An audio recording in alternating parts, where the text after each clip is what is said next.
جو سنت سمجھ کر ایک شخص عمل کیا کرتا تھا تو اس سنت کو جو چھوڑ دیتا ہے صحابی رسول کے بغض کے اندر آ کر، حالانکہ حضرت سعد بن ابی وقاص رضی اللہ تعالی عنہ سے بھی ایک وطر ثابت ہے، صرف حضرت معاویہ سے ثابت نہیں ہے، لیکن بخاری چونکہ حضرت معاویہ رضی اللہ تعالی عنہ کو سر فہرست کر دیا ہے تو اسی لیے ان کے بغض کے اندر آ کر جو چھوڑ سکتا ہے تو وہ دین کی تشریح صحیح کیسے کر سکتا ہے؟ جناب نبی کریم صلی اللہ علیہ وآلہ وسلم نے خود کبھی دو سنتوں کو نہیں چھوڑا، اور تاکید فرما رہے ہیں کہ آپ کو گھوڑے کیوں نہ روند ڈالیں تب بھی آپ نے 2 رکعتوں کو نہیں چھوڑنا۔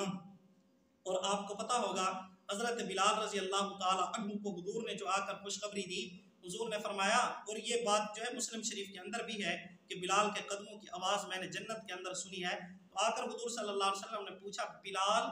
ایسا کون سا عمل ہے جس کی وجہ سے میں نے آپ کے قدموں کی آہٹیں جنت کے اندر سنی ہیں؟ تو حضرت بلال رضی اللہ تعالی عنہ نے کیا فرمایا تھا کہ میرے فرائض کی نماز تھی، وہ بھی یہی نوافل نماز تھی۔ تو اسی لیے جناب نبی کریم صلی اللہ علیہ وسلم نے فرمایا ہے کہ اپنے گھروں کو قبرستان نہ بناؤ، لا تجعلوا بیوتکم قبورا۔ جس طرح قبرستان کے اندر نماز نہیں پڑھی جاتی، اسی طرح گھروں کو بھی قبرستان نہ بناؤ، بلکہ جو بچی کچی نماز ہوتی ہے، سنت نوافل ہوتے ہیں، ان کو گھروں کے اندر جا کر پڑھو۔ تو اب کچھ لوگ جو حضور کریم صلی اللہ علیہ وسلم کے چہ جائے کہ وہ قریب کرتے اور حضور سے کیا کر رہے ہیں؟ دور کر رہے ہیں۔ نبی کریم صلی اللہ علیہ وسلم کو اللہ رب العزت نے فرمایا سجدہ کرو اور قریب ہو جاؤ، سورت الگ کا اختتام ہے۔ اور جناب نبی کریم صلی اللہ علیہ وسلم نے حضرت ربیعہ کو فرمایا، جو مشہور حدیث ہے مسلم شریف کی حدیث ربیعہ، اس میں فرمایا کہ اگر آپ میرا قرب چاہتے ہو تو پھر آپ پر لازم ہے کہ سجدوں کی کثرت کرو، اور سجدوں کی کثرت تب ہوگی جب سنت اور نوافل کا اہتمام کیا جائے گا۔ یہی وجہ ہے کہ ان فقہائے کرام کے سامنے علوم کے ذخائر تھے، تو انہوں نے کیا کیا ہے، یہ اصطلاحات منتخب فرمائی ہیں فرض، واجب، سنت اور مستحب وغیرہ کی، اور جو ان سے نواقف ہے،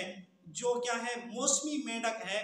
ان کو ان اصطلاحات کا کیسے علم ہو سکتا ہے؟ جس کو کیا ہے علم کے ذخائر تو دور کی بات، جس کے سامنے صرف ایک آیت یا ایک حدیث کا ترجمہ ہو تو وہ اسی طرح کی تشریح کرے گا اور امت کو جناب نبی کریم صلی اللہ علیہ وسلم والے راستے سے ہٹائے گا، جس راستے پر نبی کریم صلی اللہ علیہ وسلم نے اپنے صحابہ کرام کو لگایا ہے، اور صحابہ کرام نے وہ راستہ اس امت کو دکھایا ہے۔ تو آج کچھ لوگ اس راستے سے امت کو ہٹانا چاہتے ہیں، تو امت کی ذمہ داری بنتی ہے وہ ان سے علم حاصل کریں جو اہل علم ہیں، اگر نہیں کرتے تو خسرت دنیا والآخرہ، دنیا آخرت کا خسارہ خود اٹھائیں گے، پھر وہ خود ہی ذمہ دار ہوں گے۔ اور یہی اللہ رب العزت نے فرمایا فَاسْأَلُوا أَهْلَ الذِّكْرِ إِن كُنتُمْ لَا تَعْلَمُونَ، اہل علم سے پوچھو ہاں اگر آپ کو معلوم نہیں ہے۔ انما شفاء العی سوال، پوچھنے کے اندر کیا ہے؟ شفا ہے۔ اگر کسی مسئلے کے اندر بندے کو غلط فہمی پیدا ہو جاتی ہے